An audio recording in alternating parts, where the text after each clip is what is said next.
Good morning बच्चों, आप सभी का हमारे YouTube चैनल MS विवेक एकेडमी में हार्दिक स्वागत है और उम्मीद करते हैं कि आप और आपका परिवार कुशलपूर्वक होगा। आज की वीडियो हम लेकर आए हैं कक्षा 12 के बच्चों के लिए भौतिक विज्ञान। चैप्टर चल रहा है तुम्हारा 7वां और चैप्टर का नाम है विद्युत धारा के चुंबकीय प्रभाव। क्या है देखिए, एम्पियर का परिपथीय नियम। क्या होता है एम्पियर का परिपथीय नियम, ये समझ लीजिए और अच्छी तरह से याद कर लेना। देखिए क्या है, चुंबकत्व में एम्पियर का परिपथीय नियम। चुंबकत्व में एम्पियर का परिपथीय नियम स्थिर विद्युतिकी में, अर्थात स्थिर विद्युतिकी में गॉस के नियम के समान है। जिस प्रकार गॉस का नियम था उसी प्रकार ये नियम है एम्पियर का परिपथीय नियम। ठीक है, इस नियम अनुसार क्या है ये नियम, इस नियम के अनुसार किसी बंद पथ, यानी कोई बंद पथ है, चारों ओर से ऐसे बंद है, ठीक, किसी बंद पथ या परिपथ के अनुदिश चुंबकीय अक्षेत्र के रेखीय समाकलन, चुंबकीय अक्षेत्र के रेखीय समाकलन का मान उस पथ से घिरे पृष्ठ से गुजरने वाली कुल धारा के मान का, जो कुल धारा उसमें को गुजर रही है उसके मान का कितना गुणा होता है, μ0 गुणा होता है। अर्थात कोई बंद पृष्ठ है, उसमें को जो विद्युत धारा बह रही है वो μ0 गुणा होता है। अर्थात उसमें कुल विद्युत धारा जितनी गुजर रही है, उसमें को परिपथ में को जितनी कुल धारा गुजर रही है उसका μ0 गुणा होता है। क्या है देखिए, ये क्या पढ़ा जाएगा, ये पढ़ा जाएगा इंटीग्रेशन, सी से हो जाएगा क्लोज इंटीग्रेशन पढ़ोगे तुम इसको, तो ये इसको क्लोज यहां पर भी कर सकते हो, close integration B dot DL. तो क्या हो जाएगा, close integration B dot DL बराबर क्या हो जाएगा, μ0 आई। ये परिपथीय नियम है, तुम्हें ये सिद्ध करना है। जहां μ0 निर्वात की चुंबकशीलता है, अर्थात क्या है इसमें, μ0 निर्वात की चुंबकशीलता है। ठीक है, उत्पत्ति कैसे होगी इस नियम की, देख लीजिए। उत्पत्ति, माना एक सीधे चालक तार में, ये मान लिया एक सीधा चालक तार है, ठीक है, ये सीधा चालक तार है। इन्होंने क्या है कि माना एक सीधे चालक तार में आई एम्पियर की, ये बह रही है धारा, आई एम्पियर की धारा नीचे से ऊपर की ओर प्रवाहित हो रही है, अर्थात नीचे से ऊपर की ओर प्रवाहित हो रही है। चलिए, इस चालक तार के चारों ओर, जो ये चालक तार है ये वाला, इसके चारों ओर ये ऐसे, इस चालक तार के चारों ओर आर त्रिज्या का, ये स्मॉल आर त्रिज्या है, यहां से लेकर यहां तक की स्मॉल आर त्रिज्या का एक वर्ताकार पथ है, अर्थात गोलाकार पथ है।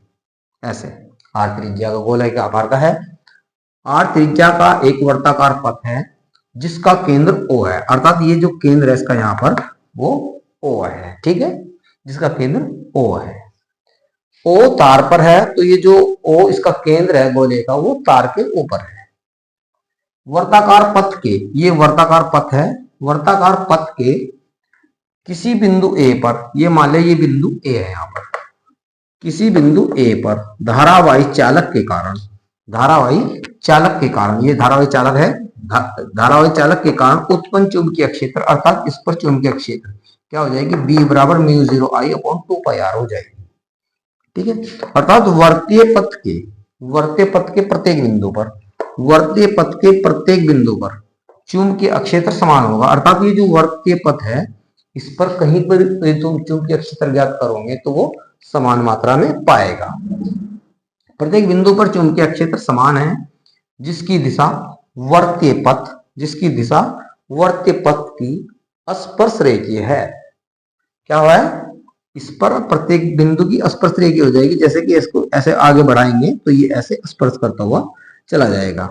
मान लिया ये A बिंदु से इस तक यानी कि सेम दिशा में जा रहा है, ये DL अल्पांश है, यहां से लेकर यहां तक का देखिए, ये यहां से लेकर के यहां तक का DL अल्पांश है, अर्थात इसकी लंबाई अल्पांश की DL है, और इसकी दिशा भी ऐसी है जिधर चुंबकीय क्षेत्र B की दिशा है।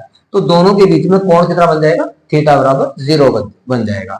चलिए, प्रत्येक बिंदु पर चुंबकीय क्षेत्र समान है जिसकी दिशा वर्तीय पथ कि स्पर्श रेखीय है, अर्थात स्पर्श करते हुए आगे निकल जाएगी, स्पर्श रेखीय है यदि इस संपूर्ण वर्ताकार पथ को, ये जो वर्ताकार पथ है, यदि इस संपूर्ण वर्ताकार पथ को छोटे छोटे खंडों में बांट दिया जाए, ठीक है, ये जो वर्ताकार पथ है उसको छोटे छोटे खंडों में बांट दिया जाए, अर्थात इसकी परिधि को छोटे छोटे खंडों में बांट दिया जाए, खंडों में विभक्त कर दिया जाए, तो और प्रत्येक खंड की लंबाई dl हो तो फिर क्या हो जाएगा, cross integration b dot dl। देखिए b डॉट dl बराबर हो जाएगा क्लोज इंटीग्रेशन, ये डॉट प्रोडक्ट को हटा देंगे क्योंकि a डॉट b बराबर जैसे होता है a cos theta, a b cos theta होता है, तो ऐसे ही हो जाएगा b डॉट dl बराबर हो जाएगा b dl cos थीटा। तो इसकी जगह मैंने cos थीटा रख दिया ऐसे। फिर क्या किया है, थीटा क्योंकि हमने देखा है अल्पांत dl की लंबाई और चुंबकीय क्षेत्र b एक ही दिशा में है, इसलिए थीटा बराबर हम 0 डिग्री लेंगे। तो क्या हो जाएगा, क्लोज इंटीग्रेशन इस थीटा की जगह 0 डिग्री आ जाएगा, तो cos 0 का मान होता है 1, तो यहां पर हो जाएगा b dl, तो क्लोज इंटीग्रेशन b dl हो जाएगा। चलिए आगे देखिए,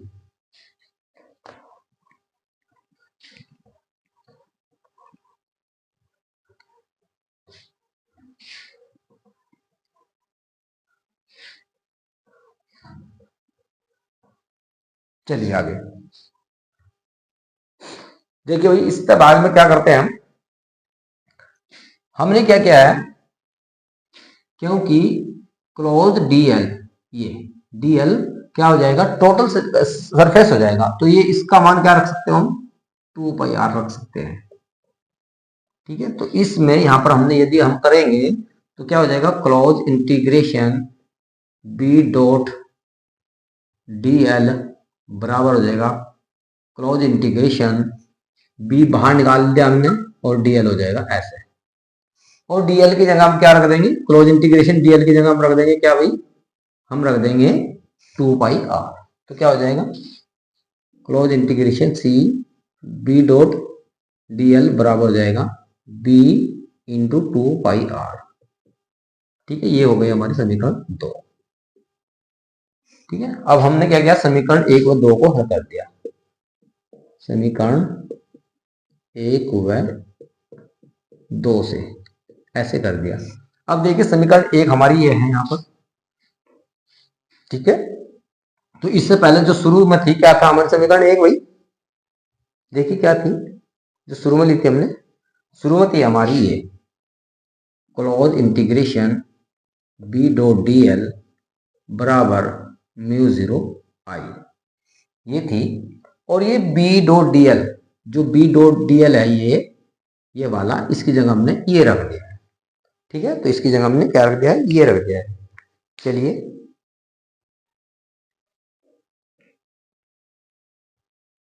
ठीक है, यहां तक ठीक है।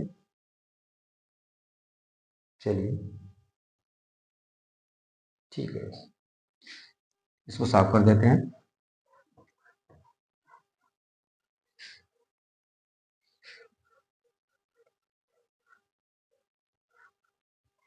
चलिए हमें क्या निकालना है, हमें निकालना है बी डॉट डी एल, तो इसका मान हो जाएगा हमारा बी डॉट डी एल, तो क्या हो जाएगा देखिए, इसकी जगह हमने रख दिया 2 पाई आर इंटू बी बराबर म्यू 0 आई, ये हो गया म्यू 0 आई,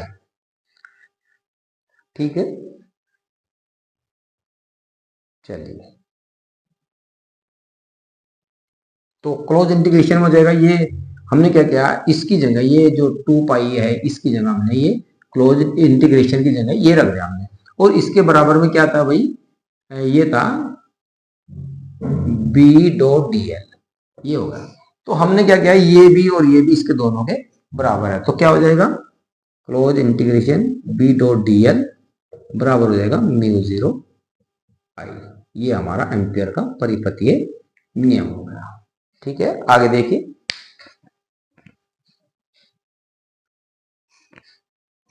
देखिए आया कैसे, किस तरीके से आया यहां पर समझ लीजिए। देखिए हमने क्या किया है, जो b डॉट 2 पाई आर बराबर है म्यू 0 आई, कैसे आया देख लीजिए।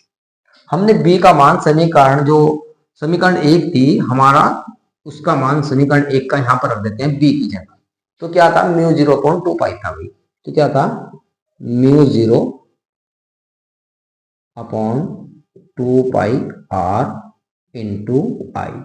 ये हमारा पहले से निकाल थी हमारी μ0I/2πr। ठीक है, तो इसकी जगह मैंने ये रख दिया तो 2πr हो गया, बराबर हो गया μ0I। ठीक है, ऐसा है। तो 2πr से 2πr कट जाएगा और किसके बराबर आ रहा है ये, देखिए किसके बराबर आ रहा है ये आ रहा है μ0 यानी कि क्लोज इंटीग्रेशन b/dl के। तो हमारा यही आना था। तो क्या हो गया ये 2πr दोनों के बराबर है ना, क्लोज इंटीग्रेशन b/dl। तो ऐसा हो जाएगा क्लोज इंटीग्रेशन b/dl बराबर हो जाएगा μ0I। ये हमारा सूत्र था। ठीक है, ऐसे ये हमारा एम्पेयर का परिपथीय नियम था। आप हमारे चैनल को सब्सक्राइब कीजिए, वीडियो को लाइक कीजिए। धन्यवाद।